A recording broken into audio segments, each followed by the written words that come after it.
5 years after the fall of the Vipers, Lincoln and Haley have had their baby, who they have called Billy, and they have managed to turn Kingstonville into what Paul wanted it to be. Miles has been given a second chance to live, and he's taking it. Dave has a family now with Catherine, and he's a father once again. Tom is a field leader for the community now, and he and Sydney go out to find new people every day to make their community continue to grow. But with meeting new friends also means meeting new enemies. As the apostles make their presence known, old friends become enemies.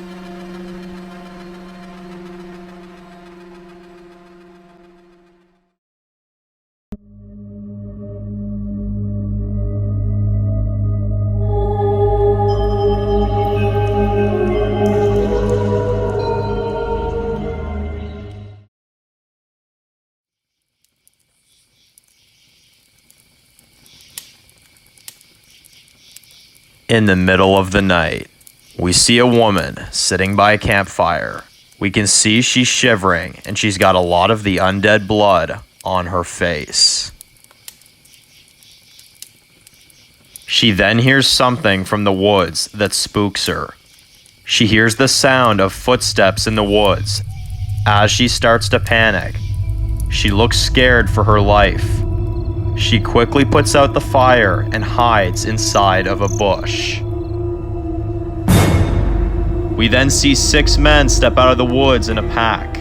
They notice the campfire is still smoking, and we see none of these men are talking.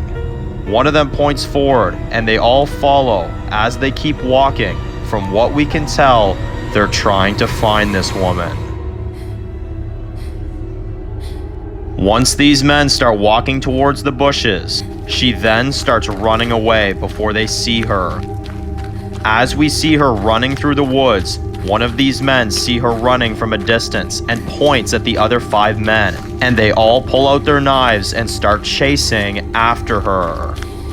She keeps running as fast as she can, but then she falls into a river filled with blood and dead corpses. She has no choice but to stay under the water covered in the undead blood. But as she's trying to stay hidden from these men, one of the dead corpses inside the river turns and attacks her from under the water. As she's struggling with it, she uses one of the bones that's in the water from one of the corpses and uses it to stab it in the head. But then, as she's crawling out of the river, we see the men are coming. So she quickly plays dead and lays there with the rest of the dead bodies as the men just pass her by.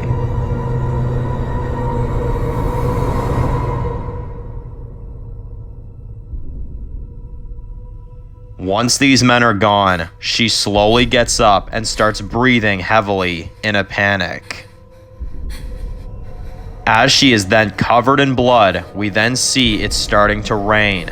As she sees her chance, she then runs the opposite direction from where the men went, and she starts running away as fast as she can in order to get away from these men. 3 hours later. It's still raining, but as we see this woman is walking the roads with nothing. No food, no water, no weapons, or anywhere to go. She finds an old truck on the side of the road, but we see this woman is so scared that she even looks afraid to even approach the truck. But as she slowly walks towards it, she opens up the door ever slowly. We see her get in and close the door. We see she's shaking from fear and being out in the rain. She then sees it has a quarter of a tank of gas left. She starts driving super fast down the road, trying to get as far out of danger as possible. As she's driving, we see her crying her eyes out and beating on the dash, screaming, "No." But after a few seconds of driving, the truck then gives out on her. She's saying, "No, no, no, no, no, no, no, no, no, no, no, no, no." She then looks scared and says, "Lord, please, show me a sign, please, anything. Lord, Lord, Lord, Please, show me the way. Show me a sign. Please, please. And she then steps out of the truck and starts walking down the road once again.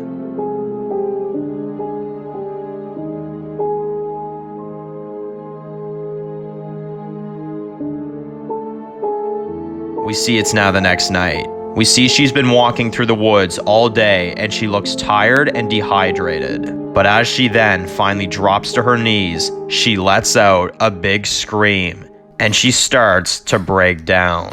As she keeps crying, she tells herself, okay, you aren't dead yet. You aren't dead. A man then comes out of the woods and knocks her to the ground.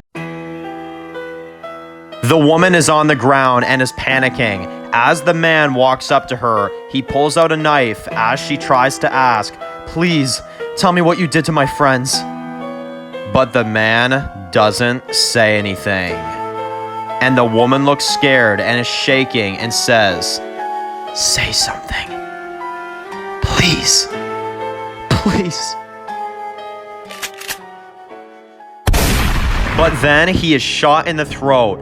As blood starts pouring out of his neck, the man falls to his death. But as the girl turns around, we see who did this. There we see Sydney with a fully loaded shotgun. As we see the smoke still coming out of the gun, she puts it over her shoulder, and the woman looks scared and asks, are you here to kill me? Sydney laughs at this and says, why do people always expect the worst? You look like shit. I'm Sydney Roy.